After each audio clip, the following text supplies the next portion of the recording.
কুর্মা নামের এক বৃদ্ধা ভদ্রমহিলা একবার জগন্নাথ ধামে দর্শনে আসেন। তিনি জগন্নাথ দেবের রূপ দেখে মোহিত হয়ে যান। তবে তার চোখ পড়ে ভগবানের জন্য নিবেদনকৃত ভোগের দিকে।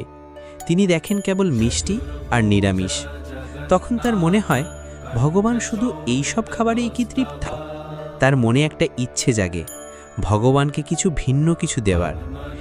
এরপর তিনি জগন্নাথ দেবের জন্য নিজ হাতে মাছ রান্না করেন এবং তা কলা পাতায় মুড়ে মন্দিরে নিয়ে আসেন। সিঁড়ি দিয়ে ওঠার সময় মাছের গন্ধ পেয়ে মন্দিরের প্রহরীরা তাকে থামান। তারা বুঝতে পারেন এটা মাছ এবং কলা পাতায় মোড়া রান্না করা মাছটি ফেলে দেন।